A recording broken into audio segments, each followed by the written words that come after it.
Hola, buenas tardes, me llamo Marco, soy del equipo 7 y les voy a explicar el tema de las propiedades de los ángulos formadas entre dos rectas paralelas y una transversal.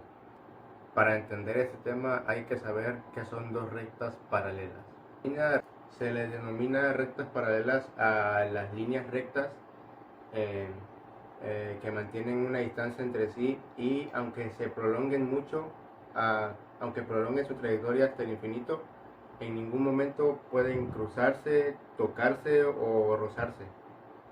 Es decir, que entre estas líneas existe un paralelismo.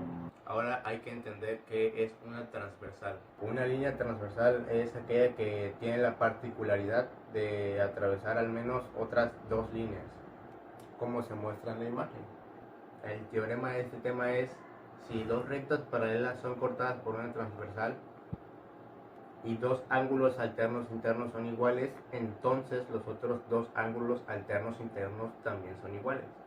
Ok, cuando las rectas son cortadas por una transversal se forman ángulos. Existen 5 tipos de ángulos formados en estas rectas. Uno de estos ángulos son los ángulos alternos internos. Son aquellos ángulos que están situados entre diferentes vértices que están situados entre las rectas y en lados distintos de la transversal, como se muestra en la imagen. Estos ángulos tienen la característica de que son iguales entre sí. Otro tipo de ángulos son los alternos externos. Son aquellos ángulos con diferentes vértices que no están situados entre las rectas y quedan situados en diferentes lados de la transversal. Al igual que los ángulos alternos internos, los ángulos alternos externos son iguales entre sí. Aquí les pongo unos ejemplos. Ahora vamos con los ángulos colaterales internos. Son ángulos con diferentes vértices que están entre las rectas y están situados del mismo lado de la transversal. Como su nombre lo indica, son colaterales, o sea, comparten el mismo lado de la transversal. Una característica de estos ángulos es que son suplementarios. ¿Qué quiere decir suplementarios? Que quiere decir que se complementan entre sí el uno al otro. O sea, la recta es plana y su ángulo es de 180 grados. Entonces, al complementarse estos dos ángulos, forman los 180 grados de la recta, como en el ejemplo. Otros ángulos son los colaterales externos. Son ángulos con diferentes vértices que no están situados entre las rectas.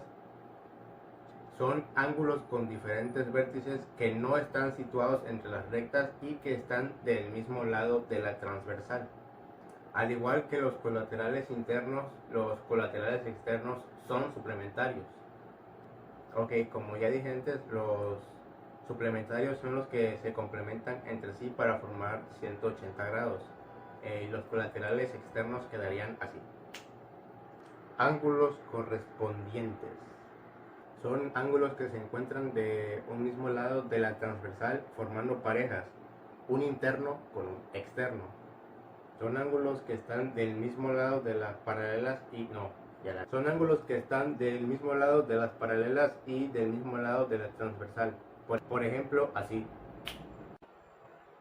Ángulos opuestos por el vértice.